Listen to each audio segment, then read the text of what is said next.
Dear parents, good morning. आप सबको आज कारगिल दिवस पर बहुत बहुत बधाई। ये समय है जब हमें याद करना है अपने उन सोल्जर्स को जिनकी कुर्बानियों से ये हम कारगिल का युद्ध जो है उस पर विजय ले पाए। आज का हमारा विषय डियर पेरेंट्स रहेगा why we should plant trees. जैसा आप जानते हैं कि हम जिस दौर में से गुजर रहे हैं, वायरस के दौर में से गुजर रहे हैं, हमारा हमने नेचर को इतना ज़्यादा नाराज कर दिया है कि किसी ना किसी रूप में नेचर यूं कहें कि हमसे इंतकाम ले रही है तो कोई गलत बात नहीं होगी। हमको देखना है कि ऐसे समय में हम ये जानें कि इस नेचर को कैसे सेफ रखा जा सकता है। पहले तो एक बात जो हमने पहले भी आपसे बहुत बार शेयर की है कि हमें इस जो नेचर के रूप हैं, कौन से 5 एलिमेंट्स हैं, इनके बारे में पूरा ज्ञान होना चाहिए, क्योंकि इसका बहुत सीधा सा संबंध ट्री प्लांटेशन से है। तो मैं एक बार फिर से वो रिवाइज करना चाहूँगा, वो स्लाइड जो मैंने आपसे बड़ी बार शेयर की है कि हम बेसिकली हम 5 एलिमेंट से मिलकर बने हैं, और ये जो पांचों एलिमेंट्स हैं ये नेचर में विद्यमान है। अगर इनकी आप एग्जिस्टेंस की बात करें तो सबसे पहले हमारा आकाश तत्व, फिर वायु तत्व, फिर अग्नि तत्व, और फिर हमारा जल तत्व और पृथ्वी तत्व। ये पांचों तत्व नेचर में एक एक कर कर आए, और ये पांचों तत्वों के बारे में आपको ज्ञान होगा कि यही पांचों तत्व हमारे बाहर हैं और यही पांचों तत्व हमारे अंदर हैं। बल्कि बाहर और अंदर में जो रेशो है इन पांचों एलिमेंट्स की, वो भी ऑलमोस्ट सिमिलर है। अगर आप देखेंगे हमारे बॉडी का जो अपर पोर्शन है वो, उसमें आकाश तत्व है, हमारे लंग्स के पास एयर तत्व है, हमारी जहाँ नाभि है वहाँ फायर तत्व है, और जो हमारे टांग और उससे नीचे के हिस्से में हमारा वाटर तत्व और अर्थ तत्व है। तो हम अगर देखें, ये स्काई, एयर, फायर, वाटर और अर्थ, जब भी हमें प्रॉब्लम आती है वो तब आती है जब इसका बैलेंस सृष्टि में बिगड़ जाता है। अगर कहीं बहुत ज़्यादा व्हीकल्स चलते हैं तो फायर तत्व बढ़ जाता है, कहीं कोई फैक्ट्री लगी हो उससे धुआं आ रहा हो तो एयर तत्व डिस्टर्ब होता है, कहीं टीवी का टावर लगा हो तो स्काई तत्व डिस्टर्ब होता है, कहीं अगर किसी नहर में इंडस्ट्रियल वेस्ट को डाला जा रहा हो तो वाटर तत्व डिस्टर्ब होता है, और कहीं अगर अर्थ पर पेस्टिसाइड का छिड़काव जरूरत से ज्यादा हो रहा हो तो अर्थ तत्व डिस्टर्ब होता है। अगर हम अपना रोल देखें इस एनवायरमेंटल एक्सीलेंस के मामले में तो हम देखेंगे कि इस एनवायरनमेंट एक्सीलेंस को हम चाहें भी तो वो सीधा सा मैनेज नहीं कर पाते। हम लोग मजबूर हैं कि हमें किसी किसी कारण से इसको पॉल्यूशन को सहन ही करना पड़ रहा है, और उसी के कारण आज हम साफ पानी और साफ हवा को तरस गए हैं। ये दो चीजें हैं। कभी कभी तो इन दोनों चीजों को हासिल करने के लिए भी आज हमें पैसा खर्च करना पड़ता है।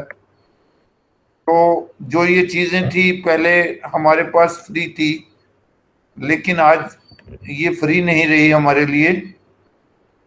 हमें शुद्ध वायु और शुद्ध पानी के लिए आरओ प्लांट्स या कुछ और तरीका अपनाना पड़ रहा है। जो पानी हमें फ्री मिल रहा है नेचर से, वो किसी कारणवश पीने के लायक भी नहीं रहा है। तो हमको देखना है कि इस एनवायरमेंटल एक्सीलेंस को हम कैसे मैनेज करें। आइए हम एक एक कर देखते हैं कि क्या हो रहा है। आप देखें, हमारा जो आकाश तत्व है इसका इस्तेमाल हो रहा है साउंड वेव्स के लिए। डिफरेंट काइंड ऑफ वेव्स जो हैं अब इसमें ट्रेवल कर रही हैं। हमारा कंप्यूटर्स का, इंटरनेट का, टेलीविजन की फ्रिक्वेंसीज का, क्या क्या नहीं वाइब्रेशंस इसमें से गुजर रही। इवन अगर सही मायनों में देखा जाए तो अगर हमारी क्वालिटी ऑफ साउंड भी गुस्से वाली है, गिले वाली है, अगर इस तरीके की जो साउंड की क्वालिटी है वो भी खराब होती है, तो उससे हमारा ये स्काई तत्व जो है वो खराब हो रहा है। हम जैसी भी वातावरण में ऑक्सीजन है वो लेते हैं, फ्रेश ऑक्सीजन को वापस छोड़ते हैं कार्बन डाइऑक्साइड के रूप में, और हर एक अपने हिस्से का हवा छोड़कर उसको पॉल्यूट कर रहा है। और आप सभी जानते हैं कि ये पॉल्यूशन से हम बच नहीं सकते। इवन जो हम ट्रांसपोर्टेशन का इस्तेमाल करते हैं, जो हमारे स्कूटर हैं, कारें हैं, रेलगाड़ी है, एरोप्लेन है, ये सब चीजें जो फ्यूल को बर्न करती हैं और उस फ्यूल को बर्न करने के कारण ये एयर को पॉल्यूट करती हैं, और इसके बगैर भी अब हमारा गुजारा नहीं है। हम इतनी ज्यादा फैल गया है हमारा काम। कई लोग तो मॉर्निंग में दिल्ली में ब्रेकफास्ट करेंगे, लंदन में आकर लंच करेंगे, उससे आगे डिनर कहीं और करेंगे। ऐसे ऐसे दूरी जो है, पृथ्वी की दूरी, उस पर आदमी ने काबू कर लिया है। लेकिन एयर की क्वालिटी को मैनेज करने के लिए वो कुछ नहीं कर पा रहा, और ये हमारी मजबूरी है कि हम सभी अपने अपने हिस्से की एयर को पॉल्यूट कर रहे हैं। साफ एयर अंदर लेकर जाते हैं और उसको पॉल्यूट कर कर हम वापस भेज देते हैं। जैसे जैसे वातावरण में गर्मी बढ़ रही है, अब बिना एसी के हमारा गुजारा नहीं, और ये भी एक उल्टा सर्कल शुरू हो गया है कि हम एसी से अंदर ठंडी हवा लेते हैं और वातावरण में गर्मी को भेजते हैं। धीरे धीरे बड़ी अलार्मिंग स्टेज तक हमारी ग्लोबल वार्मिंग शुरू हो गई। जो हम फ्यूल को बर्न करते हैं, चाहे वो ट्रांसपोर्टेशन के लिए, चाहे हम कोई प्रोडक्शन के लिए, मैन्युफैक्चरिंग यूनिट लगाने के लिए, सभी जगह ऑक्सीजन का इस्तेमाल होता है और कार्बन डाइऑक्साइड की मात्रा बढ़ती है। यहां भी हमारी हेल्पलेसनेस है। वाटर को हम पॉल्यूट कर रहे हैं क्योंकि इंडस्ट्री अगर चलेगी तो इंडस्ट्रियल वेस्ट तो होगा ही होगा, और अगर इंडस्ट्रियल वेस्ट होगा तो वो इंडस्ट्रियल वेस्ट को रिवर में हम डाल देते हैं, तो रिवर के पानी भी हमारा पॉल्यूट हो रहा है, बल्कि जो हमारा जल के जानवर हैं, जल की मछलियां और भी, वो भी सफर कर रही हैं। लेकिन सही मायनों में इसके लिए भी कुछ समझ नहीं आ रहा कि क्या किया जा सकता है, कैसे हम इस पॉल्यूशन को रोकें, क्योंकि उस पॉल्यूशन को रोकने में जो लागत लगती है उससे मैन्युफैक्चरिंग यूनिट की कीमत काफी बढ़ जाती है।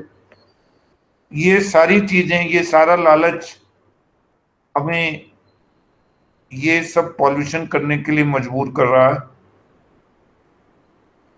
जब हम एक साल में 3 फसल लेना चाहते हैं तो उसके लिए हमें यूरिया और डिफरेंट मैन्योर्स का छिड़काव करना पड़ता है जमीन से ज्यादा उपज लेने के लिए।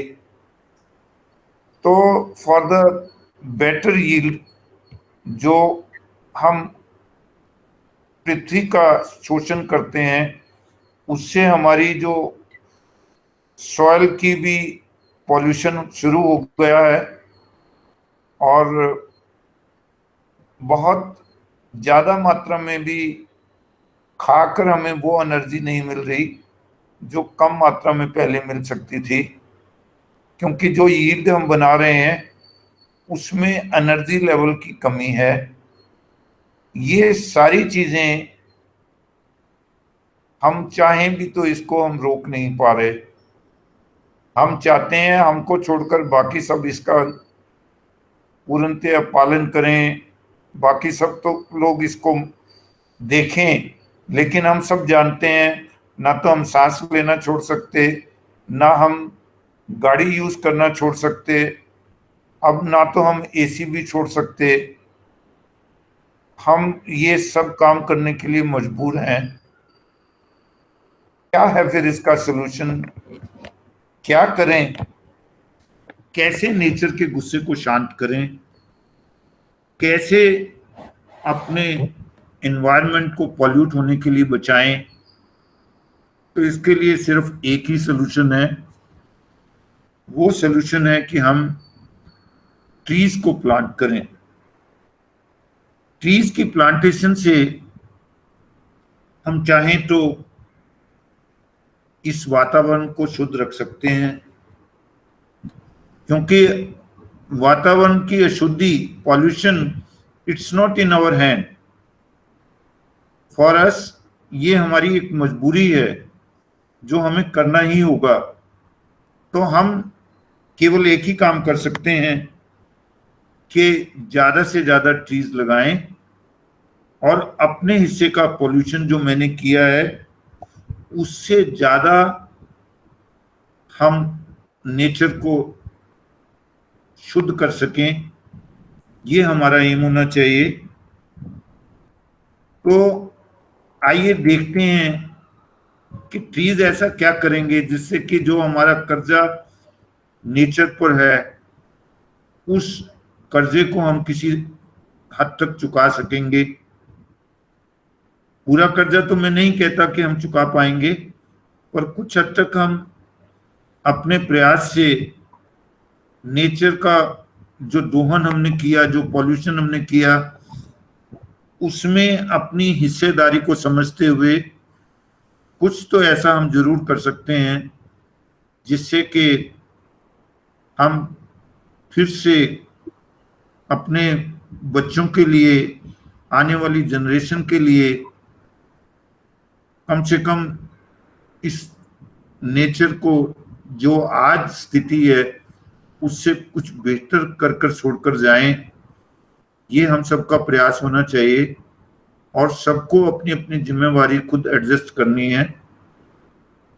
तो हमको करना क्या होगा कि ट्रीज लगाने होंगे, और जो ऐसी प्रोडक्शन है, जो प्रोडक्शन को, जैसे प्लास्टिक है, इस प्लास्टिक वेस्ट से जितनी पॉल्यूशन हो रही है, क्योंकि ये वेस्ट जो है इसको डीजनरेट नहीं किया जा सकता।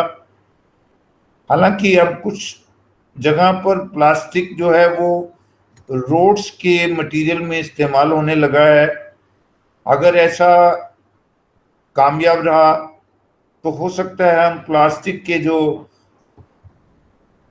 आफ्टर इफेक्ट हैं उनसे कुछ हद तक कंट्रोल कर पाए। लेकिन असली कंट्रोल तो फिर से मैं यही कहूंगा कि ट्रीज से होगा। जब हम पेड़ों को लगाते हैं तो हम स्काई एलिमेंट को कैसे प्योर करते हैं। ये जो मोबाइल टावर की वाइब्रेशंस हैं, ये जो और इंटरनेट और दूसरी वाइब्रेशंस जो हमें वातावरण में नजर आती हैं, इनको ये पेड़ सोख लेंगे। ये वाइब्रेशन के ड्रास्टिक इफेक्ट को कुछ हद तक कम कर सकेंगे। आप देखते हैं जब से हर बच्चे बच्चे के पास मोबाइल आया है, तब से हमें जो वो नन्ही नन्ही चिड़ियां थी जो सुबह के वक्त घर के बाहर चहकती थी, वो दिखाई देनी बंद हो गई हैं। कारण ये है कि वो कई ऐसे बर्ड्स हैं जो मोबाइल टावर की वाइब्रेशन के कारण सरवाइव ही नहीं कर पा रहे, और शहरों में इनका ऑलमोस्ट खात्मा ही हो गया है। जब हम ट्रीज लगाएंगे तो ये ट्रीज हमारे वाइब्रेशन को सोखेंगे, और जो कार्बन डाइऑक्साइड हम अपनी सांस के द्वारा छोड़ रहे हैं उसको लेकर हमको फिर से उसको ऑक्सीजन बनाकर देंगे। तो हमको जितनी पॉल्यूशन हमें सांस लेने की वजह से हमने की है, उसको रीपे करने का तरीका ही ये है कि हम पेड़ लगाएं। जब पेड़ लगाएंगे तो ये जो वातावरण में ग्लोबल वार्मिंग आई है ये कम होगी। जहां भी पेड़ ज्यादा होते हैं वहां टेम्परेचर ऑलमोस्ट 1 या 2 डिग्री अपने आप ही कम चला जाता है। अदरवाइज ग्लोबल वार्मिंग की वजह से हमारे जो ग्लेशियर्स हैं वो पिघल रहे हैं, और उनके पिघलने से जो हमारे समुंदर का जल है उसका लेवल बढ़ रहा है, सी लेवल बढ़ रहा है, और जो शहर समुंदर के नजदीक हैं उनको फ्लड का खतरा बढ़ रहा है। ये ट्रीज की प्लांटेशन से जो हमारा डर्टी वाटर है, वाटर जो पॉल्यूटेड वाटर है, ये उसको भी ग्रहण कर लेते हैं, और उसके बदले में आपको स्वीट फ्रूट्स के तौर पर मीठे रस वाले फ्रूट्स देते हैं। तो नेचर में ट्रीज लगाने पर हम जितने अपने हिस्से का वाटर पॉल्यूट करते हैं, आप जानते हैं हम साफ पानी पीते हैं और यूरिन के तौर पर हम उसको डर्टी कर कर वापस देते हैं। हम साफ पानी से नहाते हैं और अपने शरीर का मैल उससे हम पानी को डर्टी कर कर वापस देते हैं। ये डर्टी वाटर ही ट्रीज लेकर और उसके बदले में हमें मीठे फल देता है, और यही पेड़ जब कभी जहां भी मात्रा में लगे हों तो ये जल जो भूमि का कटाव है, सॉइल इरोशन है, उसको कम करता है। ये सब चीजें जो हमने अपने लेवल पर पॉल्यूट की, अगर इसको बचाने का कोई तरीका है तो वो यही है कि जितना मैंने नेचर को पॉल्यूट किया, अपने हिस्से का पॉल्यूशन बचाने के लिए कम से कम 5 पेड़ हर साल लगाऊं। और केवल लगाऊं ही नहीं, उनको सेव करूं कि वो अगले साल तक बचे रहें। जनरली जब हम प्लांटेशन करते हैं, बड़ी सोचेबाजी करते हैं, पेड़ लगाते हैं, फोटोज खिंचवाते हैं, अखबारों में हमारा न्यूज़ आती है हमने इतने पेड़ लगाए। उसके बाद जहाँ प्लांटेशन की होती है वहाँ झांकने भी नहीं जाते, और वहाँ अगले साल जाओ तो फिर से वो जगह सफाचट नजर आती है।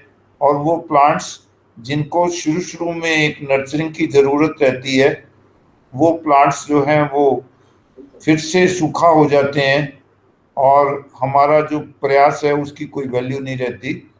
तो ना केवल हमें पेड़ लगाना है, बल्कि उस पेड़ से को कुछ टाइम तक, जैसे हम छोटे बच्चे की देखभाल करते हैं, जब तक वो थोड़ा बड़ा नहीं हो जाता हमें बहुत केयरफुल रहना पड़ता है, ऐसे ही ट्रीज के मामले में भी हमें उसकी 1 साल 2 साल जब हम परवरिश करेंगे, वो ट्री हालांकि वो पांचों एलिमेंट की हेल्प लेगा। वो थोड़ा सा पृथ्वी से लेगा अपने रूट्स के जमाव के लिए, थोड़ा फैलने के लिए स्काई एलिमेंट लेगा, थोड़ा फलने फूलने के लिए वाटर लेगा, सन रेज लेगा, और ये सब चीजें लेने के बाद कई गुना मल्टीप्लाई कर कर वो हमें वापस करता है। ये जो ट्रीज हैं, ये पता नहीं कितने लोगों को रोजी रोटी का साधन है। ये इन ट्रीज में जो ट्री सूख जाता है या हमें मजबूरन काटना पड़ता है, उससे हम कई सारी फर्नीचर्स बनाते हैं, कई और कार्य में उनको लेकर आते हैं। हालांकि अब थोड़ा घर के दरवाजे या और अब वो डिफरेंट मटेरियल के बनने लगे हैं, लेकिन फिर भी टीक की वुड इस काम के लिए इस्तेमाल होती है। बहुत सारे लोगों को ये जॉब प्रोवाइड कर रहा है, और कई सारी मेडिसिनल प्लांट्स हैं जिनके ऊपर पूरा आयुर्वेद हमारा बना हुआ है। आज भी स्वामी रामदेव ने जो कोरोना को फाइट करने के लिए कोरोनिल नाम से जो दवा बनाई है, वो दवा भी इन ट्रीज की वजह से है। तो ये हमको देखना है कि ये ट्रीज ऐसा क्या करते हैं। आप एक एक कर कर देखेंगे कि जो हवा है, उस हवा में जो हार्मफुल पॉल्यूटेंट हैं, उनको इसके पेड़ों के पत्ते एब्जॉर्ब कर लेते हैं, और वो आपको बदले में साफ ऑक्सीजन देते हैं। कई तरह की gases, nitrogen oxide, carbon monoxide, और ऐसी गैसें जो कार्बन डाइऑक्साइड के ज़्यादा होने से फैलती जा रही हैं, बनती जा रही हैं, जिनसे कि हमारा क्लाइमेट जो है वो इतना पॉल्यूटेड हो रहा है, जिससे आज बच्चे भी अस्थमा की चपेट में आ गए। या हमें सांस लेने में तकलीफ हो रही है, उसको ये ट्रीज वॉश करते हैं और हमारे आसपास की हवा को सांस लेने के काबिल बनाते हैं। यही कारण है कि कई ऐसे इंडस्ट्रियल टाउन्स जहां बहुत सारी फैक्ट्रीज लगी हैं, वहां ये मैंडेटरी है कि आपको वातावरण को शुद्ध करने के लिए पेड़ लगाना पड़ेंगे। और वहां पर ये कानून है कि आप कोई बड़े पेड़ को अपने यूसेज के लिए काटेंगे तो उस वो एक अपराध है, उसकी एक सजा फिक्स है। तो अपने लेवल पर गवर्नमेंट इस पॉल्यूशन को रोकने की कोशिश करती है, पर हम अपने निजी स्वार्थ के लिए, अपने सेल्फिश गेन के लिए कहीं ना कोई तरीका ऐसा बना ही लेते हैं। और हम सोचते हैं कि ये जिम्मेवारी मुझको छोड़कर पूरी सृष्टि के, यूनिवर्स के सब लोगों की है। मुझे माफ करें, पर बाकी सब लोग हवा को साफ करें, जो कि पॉसिबल नहीं। वाटर है, वाटर अगर कहीं पर हम रेन्स को एंजॉय कर पाते हैं तो उसके लिए वाटर ही है, वो ट्रीज की वजह से हमें मिलता है। आप जिस भी एरिया में रेनफॉल कम हो जाता है, वहां पर हम जितनी ज्यादा से ज्यादा प्लांटेशन करें, वो प्लांटेशन वहां बारिश को लेकर आती है। यही ट्रीज किसी जगह पर अगर पानी की मात्रा, ज्यादा पानी हो, रेनफॉल ज्यादा हो जाए, तो उसको ऑब्जॉर्व करने का काम करते हैं। ये हमारे जो ट्रीज के रूट्स हैं, ये उस अर्थ को जकड़ कर रखते हैं। अदरवाइज फ्लड आने पर पूरी की पूरी मिट्टी जो है वो बह सकती है, लेकिन अगर उसको कोई रोक के रखता है तो ये ट्री रखता है। वाटर की बैलेंसेस के लिए ये ट्री है जो हमारा वाटर बैलेंस मेंटेन करके रखता है। कई हमारे जीव जंतु हैं, कई बर्ड्स हैं, कई इंसेक्ट्स हैं, जिनको कि वृक्षों की शरण में रहना पड़ता है। अगर ये सृष्टि इतनी खूबसूरत लगती है तो उसमें इन छोटे छोटे बर्ड्स का, एनिमल्स का बहुत बड़ा योगदान है। ये इसमें हलचल पैदा करते हैं। बायोडाइवर्सिटी को मैनेज करने के लिए हमें ट्रीज की जरूरत पड़ती है। हम अगर देखें तो कई जो सूख जाती हैं टानियां, उन टानियों को लेकर ये विलेजर्स अपना खाना बनाते हैं।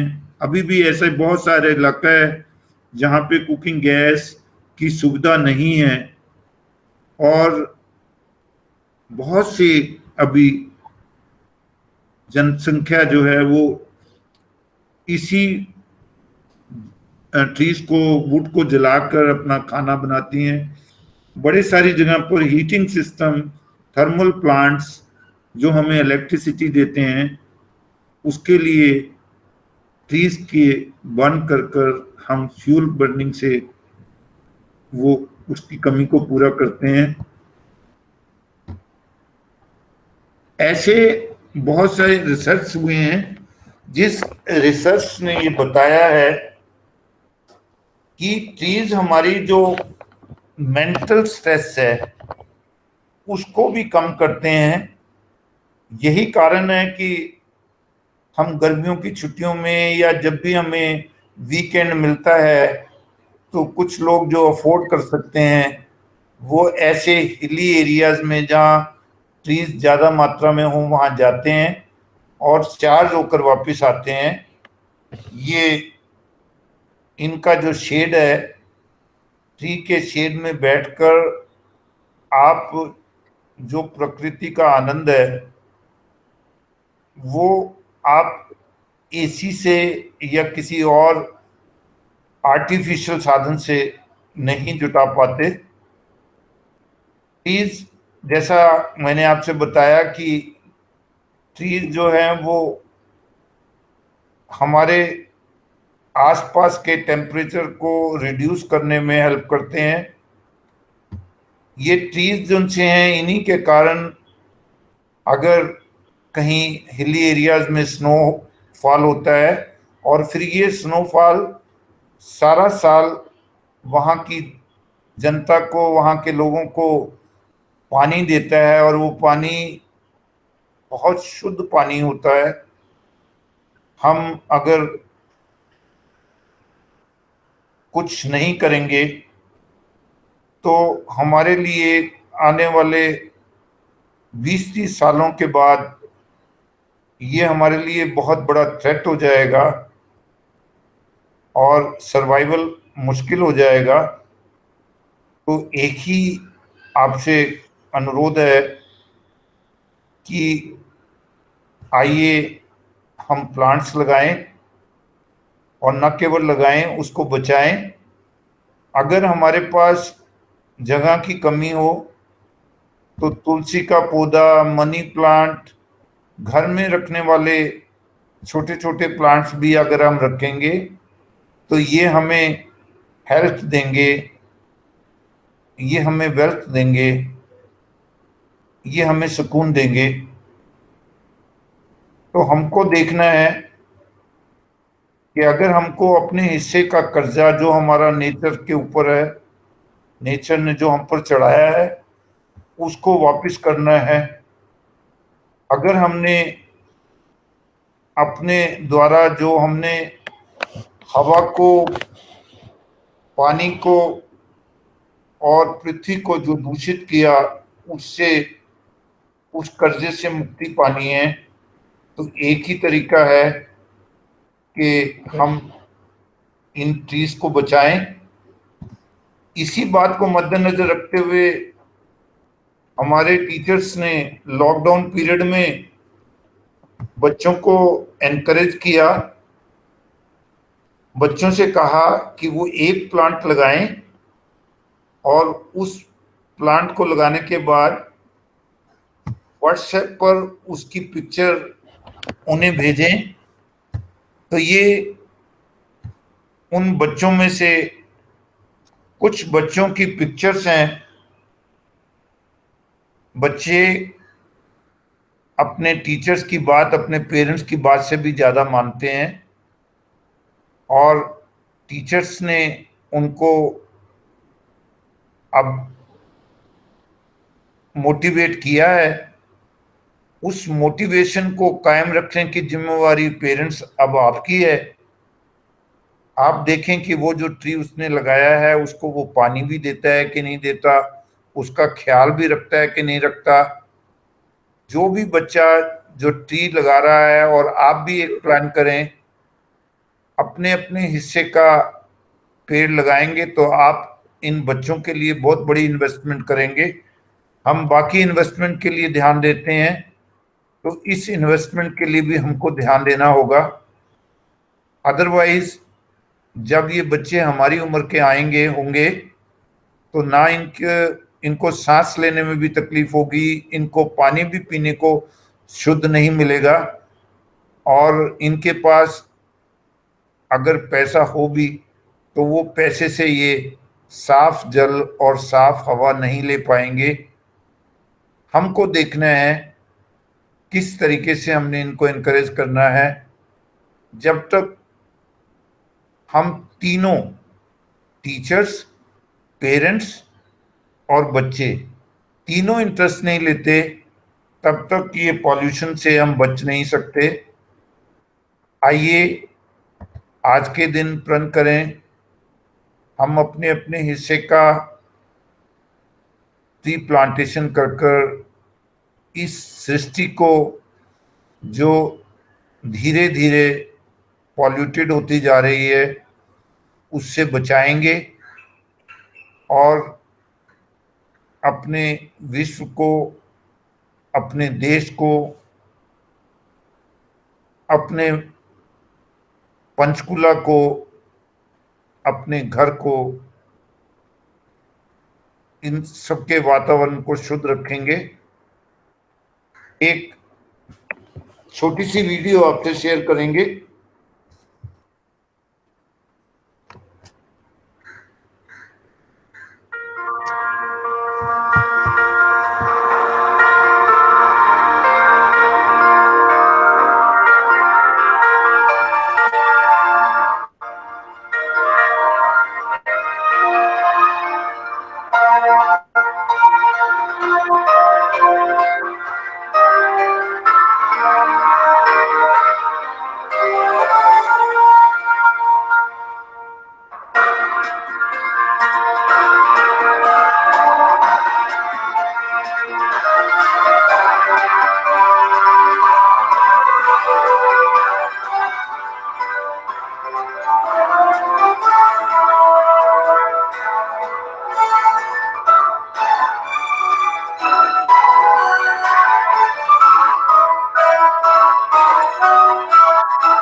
धन्यवाद, आप सबका बहुत बहुत धन्यवाद।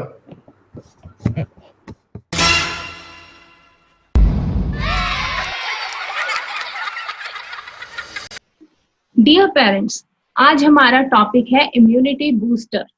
क्योंकि आज कोविड-19 की वजह से स्थिति दिन प्रतिदिन खराब होती जा रही है और इसकी वजह से कोई एक शहर, एक राज्य या कोई एक देश ही संक्रमित नहीं है, बल्कि पूरे विश्व में हाहाकार मची हुई है। WHO यानी वर्ल्ड हेल्थ ऑर्गेनाइजेशन ने भी इसे पेंडेमिक करार दिया है। पेंडेमिक अर्थात महामारी, और अभी तक इसकी कोई दवाई भी नहीं बनी है। आज का एजेंडा है कोरोना के समय क्या क्या सावधानियां अपनाएं, दादी माँ के कारगर नुस्खे, घरेलू नुस्खे क्यों और कितने असरदार, ध्यान, कपालभाति और अनुलोम विलोम, शाकाहारी भोजन और अन्य उपाय। हमारे प्रधानमंत्री श्री नरेंद्र मोदी जी हमें इसके लिए सावधानियां अपनाने के लिए बार बार कहते जा रहे हैं, लेकिन वास्तविक सावधानी जागरूकता और स्वयं निर्देशों का पालन करने से ही परिपूर्ण हो सकती है। हम सभी निर्देशों का पालन भली प्रकार से कर सकते हैं, जैसे हाथों को साबुन और पानी से नियमित तौर पर अच्छी तरह धोना, फेस मास्क लगाना, भीड़ भाड़ वाले स्थानों पर जाने से बचना, सोशल डिस्टेंसिंग का ध्यान रखना और दूसरों से 6 फुट की दूरी बनाए रखना इत्यादि। लेकिन इन सबसे भी महत्वपूर्ण है जानकारी, वह जानकारी जो प्रत्येक घर में वरदान के रूप में विराजमान है, और वह भी रसोई घर में। जी हाँ, रसोई घर औषधीय गुणों से परिपूर्ण, वह स्वर्णिम भंडार गृह जो न केवल हमारी भूख मिटाता है, अपितु हमारे घर की बुजुर्ग महिलाओं की देख रेख में बनी नुस्खों की वह पाठशाला है जो जीवन शैली के लिए किसी रामबाण से कम नहीं है। आइए उन्हीं नुस्खों में से कुछ नुस्खे आपके सामने हैं। दादी माँ के नुस्खे। हम सभी जानते हैं कि दूध और हल्दी का मिश्रण हमें हमेशा प्रतिरक्षा प्रणाली को बढ़ाने के लिए अच्छा होता है। इस वायरल सीजन के दौरान सुनिश्चित करें कि आप 1 कप उबले दूध में आधा चम्मच हल्दी मिलाएं। सोने से 20-30 मिनट पहले रात में दूध का सेवन करें। नींबू से बनी हुई चाय। नींबू से बनी गर्म चाय का इस्तेमाल सर्दी के लक्षणों को दूर रखने में भी बहुत कारगर है। इस चाय को तैयार कर इसमें शहद मिलाकर सुबह सेवन करने से कई स्वास्थ्य लाभ मिल सकते हैं। यह हाइड्रेट रहने का एक शानदार तरीका हो सकती है। और गर्मी हो या बरसात, यह शरीर के लिए किसी एनर्जी ड्रिंक से कम नहीं है। जो लोग रोजाना कॉफी, चाय का सेवन करते हैं, उनके लिए नींबू की चाय का विकल्प हमेशा स्वास्थ्यवर्धक हो सकता है। नींबू की चाय बनाने की विधि किस प्रकार होनी चाहिए? कैसे बनाएं नींबू की चाय? आपको 1 कप पानी, 1 नींबू, 1 चम्मच चाय की पत्ती और कुछ शहद की आवश्यकता होगी। सर्वप्रथम पानी उबालें और चाय की पत्ती डालें, इसे उबलने दें। इसके बाद इसमें ताजे निचोड़े हुए नींबू का रस मिलाएं। इसे मध्यम या धीमी आंच पर उबालें। स्वाद के लिए कुछ शहद मिलाएं। चीनी से परहेज करें। इसे कुछ और समय तक पकने दें। गैस बंद करें और छलनी से चाय को कप में डालें और बढ़िया चाय का आनंद लीजिए। आपको मॉनसून के दौरान बैक्टीरिया के संक्रमण से बचा सकता है इम्यूनिटी बूस्टिंग काढ़ा। जी हाँ, वह काढ़ा जो हमारे रसोई घर की शान को बढ़ाता है।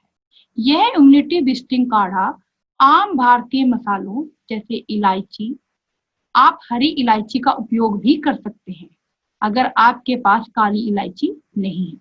कच्ची हल्दी, ताजी हल्दी, लौंग, काली मिर्च, तुलसी, दालचीनी, अदरक और मुनक्का से तैयार कर सकते हैं। यह काढ़ा घर पर बनाना बहुत आसान है। हल्दी और अदरक को छील लें और उन्हें दरदरा कर लें। पानी उबालने के लिए रख दें। सभी मसाले डालें। इसे 20-30 मिनट तक उबलने दें, जब तक कि आपको एक अच्छा पीला रंग और सुगंधित पेय ना मिल जाए। इसे शहद या गुड़ से मीठा करें और नियमित रूप से लें। इम्यून सिस्टम को मजबूत करेगी यह नेचुरल ड्रिंक। अभी तक हमने बड़ों के लिए ड्रिंक्स देखी थी, सुनी थी, और लेकिन यह जो कि बच्चों के लिए भी बहुत ही लाभदायक। इम्यूनिटी बूस्टर ड्रिंक बनाने की सामग्री है 3-4 पानी में भीगे हुए छुहारे, 3-4 पानी में भीगे हुए बादाम और 1 गिलास दूध। इस ड्रिंक को बनाने की विधि है, भिगोकर रखे गए बादाम और छुहारों को ग्राइंडर में डालें और थोड़ा सा दूध मिला। ग्राइंडर को कम से कम 3 मिनट तक चलाएं ताकि बादाम और छुहारा बारीक हो जाए। इसे गिलास में निकालकर आप इसका सेवन कर सकते हैं। आप इसे नाश्ते में या रात को सोने से पहले भी ले सकते हैं। अब आपके सामने है अदरक और तुलसी। इम्यूनिटी बढ़ाने के लिए आपको बस इतना करना है कि ताजा अदरक का रस लें, उसमें तुलसी के कुछ पत्ते पीस दें, इसमें 1 चम्मच शहद मिलाएं। खांसी से राहत पाने और शरीर की प्रतिरोधक क्षमता बढ़ाने के लिए इसका सेवन रोजाना करें। Ginger is used to cure all kinds of ailments and helps to keep your body healthy. Ginger helps to reduce symptoms such as nausea and vomiting. It also helps to reduce swollen joints. Ginger has an analgesic effect that also helps against cancer and heart disease. It is particularly good for digestion. But not only this, ginger has an anti-diabetic effect and improves brain function and the immune system. उसके बाद सबसे जो महत्वपूर्ण बात है वो है कि आप योग और व्यायाम करें, साथ ही साथ डेली मेडिटेशन करें। This is the right time to go for meditation when there is no hurry for the school. क्योंकि आपको पता है कि लॉकडाउन के कारण, पैंडेमिक कोरोना डिजीज के कारण स्कूल बंद है और यही टाइम है आपके पास अपने लिए और अपने बच्चों के लिए, ताकि उनको मेडिटेशन की आदत डाल सके। और हमारे डायरेक्टर सर भी मेडिटेशन के ऊपर जोर डालते हैं ताकि बच्चों का कंसंट्रेशन लेवल भी स्ट्रांग हो। This will make the immunity level stronger and you will be better equipped to face the corona if the situation get worsen. Means अगर कोरोना वायरस की वजह से सिचुएशन और भी खराब होती है तो उसका एकमात्र साधन है उससे बचने का कि डेली मेडिटेशन करें। आजकल जैसा कि आपको पता है कि कोरोना वायरस की वजह से सारे स्कूल बंद हैं और सभी काम घर से ही किया जा रहा है, साथ ही साथ हमारी ऑनलाइन क्लासेस भी घर से ही चल रही हैं।